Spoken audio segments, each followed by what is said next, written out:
Dernière nouvelle. Découvrez ce que Rafinha a dit sur Barcelone après le match. Avant de continuer, abonnez-vous à la chaîne et activez la clochette pour recevoir toujours de nouvelles vidéos. Le Real Madrid traverse une période de turbulence. Carlo Ancelotti, entraîneur renommé, fait face à des spéculations sur son départ dans les prochaines semaines. Malgré son histoire glorieuse avec le club, les résultats récents et la pression des supporters remettent en question son avenir. Ce récit explore les facteurs qui alimentent la crise, les déclarations de l'entraîneur, la position du président Florentino Pérez et les défis auxquels l'équipe merengue est confrontée. Dans une récente interview, Carlo Ancelotti a été clair sur son souhait de rester au Real Madrid. L'Italien a souligné son engagement envers le projet et sa confiance dans le redressement de l'équipe. Cependant, il a ajouté une réserve. La décision de continuer dépendra uniquement de sa propre volonté. Cette déclaration, bien qu'elle témoigne de sa confiance, suggère également qu'Ancelotti est conscient des pressions et n'exclut pas un départ s'il estime avoir perdu le contrôle de la situation. De son côté, Florentino Pérez, président du Real Madrid, est face à un dilemme. Les supporters, mécontents des performances récentes, exigent des changements radicaux, y compris le limogeage d'Ancelotti. Les résultats décevants en Liga et en Ligue des Champions intensifient les critiques. Pérez, connu pour ses décisions audacieuses, doit évaluer l'impact de se séparer d'un entraîneur qui a remporté 5 Ligues des Champions avec le club, tout en répondant aux attentes des fans et en restaurant la compétitivité. L'équipe d'Ancelotti n'est pas au mieux de sa forme. Des défaites inattendues et des performances inconstantes révèlent les faiblesses du Real Madrid. Le manque d'intensité et de créativité dans les matchs clés frustre les supporters. Malgré des moments de brillance, comme des victoires dans des classiques par le passé, l'irrégularité récente alimente les critiques sur le travail de l'entraîneur et soulève des doutes sur sa capacité à renverser la situation. L'un des plus grands défis d'Ancelotti est de gérer un effectif limité, encore plus affaibli par des blessures graves. Des joueurs clés comme Eduardo Camavinga, Eder Militao et Dani Carvajal sont absents, compromettant la solidité défensive et la dynamique du milieu de terrain. L'absence de ces joueurs, combinée au manque de profondeur dans certaines positions, complique la mise en œuvre du style de jeu qui a rendu Ancelotti si performant par le passé. L'avenir de Carlo Ancelotti au Real Madrid reste incertain. Sa volonté de continuer est évidente, mais la pression des supporters, les mauvais résultats et les limitations de l'effectif créent un climat instable. Pour Florentino Pérez, la décision de maintenir ou de limoger l'entraîneur pourrait définir la saison du club. Pendant ce temps, Ancelotti devra prouver sur le terrain qu'il est toujours l'homme de la situation pour diriger le géant espagnol. Les semaines à venir seront cruciales pour déterminer si l'Italien restera aux commandes ou si le Real Madrid cherchera une nouvelle direction. Détails sur les blessures. Les blessures ont durement touché le Real Madrid. Eduardo Camavinga, victime d'une blessure au genou, devrait être absent plusieurs semaines. Eder Militao, qui a subi une rupture des ligaments croisés, ne reviendra probablement pas avant plusieurs mois. Dani Carvajal, blessé à la cheville, est également indisponible pour une durée indéterminée. Ces absences affaiblissent considérablement la défense et le milieu de terrain, obligeant Ancelotti à s'appuyer sur des solutions de rechange moins expérimentées. Autres entraîneurs sous pression. Outre Ancelotti, d'autres entraîneurs de premier plan sont sous pression. À Manchester United, Erik ten Hag fait face à des critiques croissantes après des résultats mitigés en Premier League.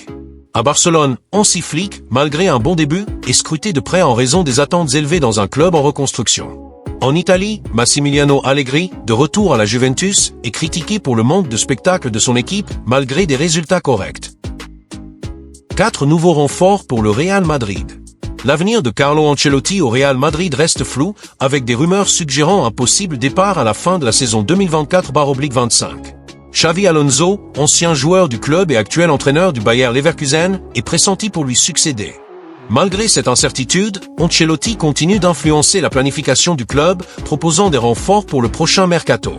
Ce segment présente le contexte actuel, mettant en lumière la pression pour des changements après l'élimination en Ligue des Champions. Avec un contrat jusqu'en 2026, Ancelotti joue un rôle actif dans les décisions du Real Madrid. Selon le journal Sport, l'entraîneur italien a présenté à la direction une liste de renforts pour renforcer l'effectif. L'élimination précoce en Ligue des Champions a accentué la nécessité de renouvellement et les suggestions de l'entraîneur reflètent sa vision pour une équipe plus compétitive. Ce passage explore comment Ancelotti, même sous pression, continue de façonner l'avenir du club. Les spéculations sur l'avenir du Real Madrid pour la saison 2024/25 se sont intensifiées avec les propositions d'Ancelotti pour renforcer l'effectif, notamment en défense, devenue une priorité après une campagne irrégulière en Ligue des Champions. Parmi les noms suggérés par l'entraîneur italien, 2 défenseurs de premier plan du football européen se distinguent comme cibles prioritaires, Manuel Akanji, de Manchester City, et William Saliba, d'Arsenal. Ces joueurs sont considérés comme des pièces idéales pour renforcer la ligne défensive merengue, mais leurs transferts représentent des défis majeurs en raison de leur valeur marchande élevée, de la concurrence d'autres géants européens et de la complexité des négociations avec des clubs Anna Arendt on Sorot. The sad truth is that most evil is done by people who never make up their minds to be good or evil. Manuel Akanji. À 29 ans, Manuel Akanji s'est imposé comme l'un des piliers défensifs de Manchester City sous les ordres de Pep Guardiola.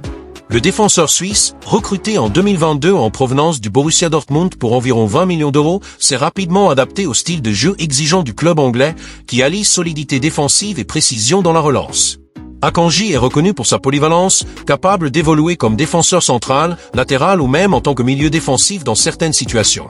Sa lecture du jeu, sa capacité d'anticipation et son calme sous pression en font un joueur complet, en phase avec les exigences tactiques d'un club comme le Real Madrid, qui affronte souvent des adversaires de haut niveau technique.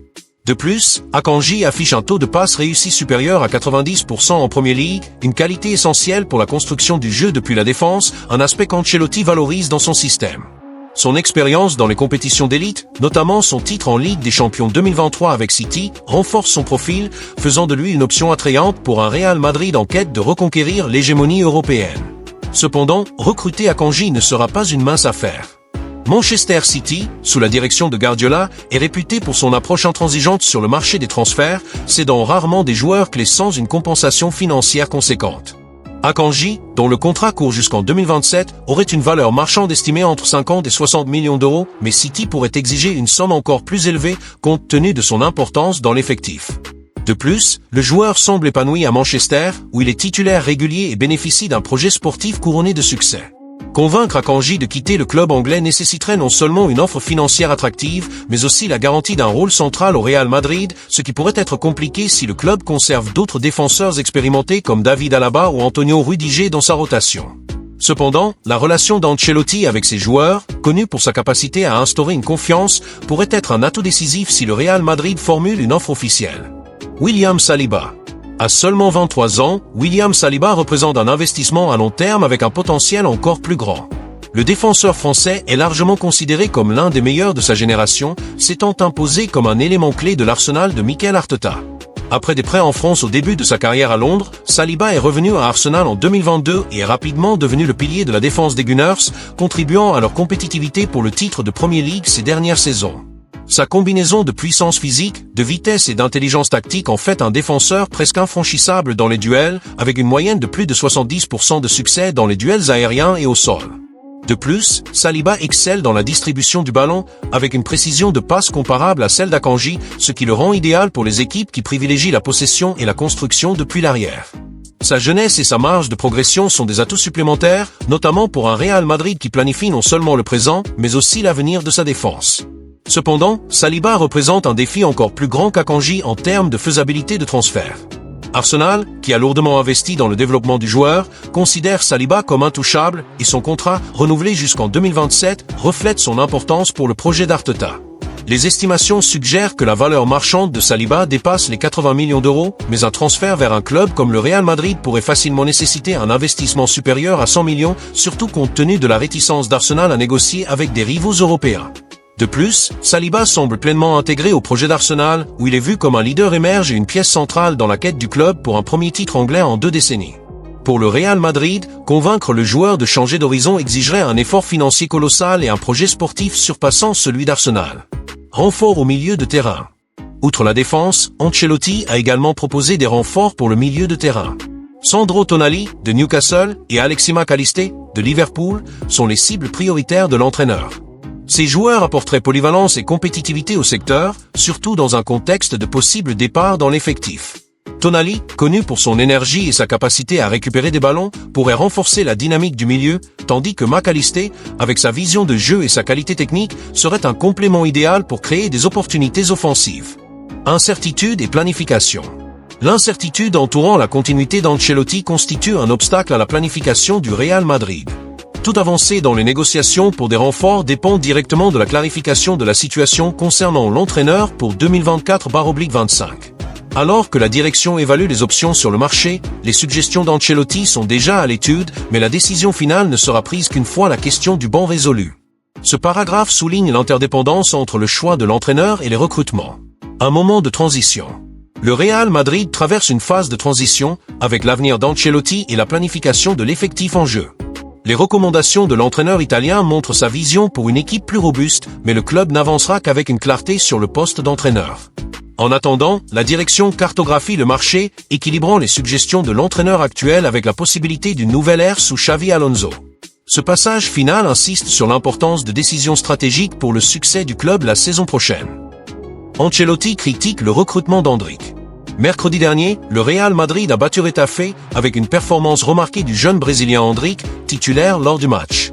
Cependant, l'attaquant de 18 ans a reçu une réprimande publique de l'entraîneur Carlo Ancelotti pour avoir tenté une palanca lors d'une finition qualifiée par l'Italien de théâtrale en conférence de presse. L'attitude d'Endrick a suscité des réactions et ouvert la voie à des interrogations sur son adaptation et son avenir au sein du club merengue.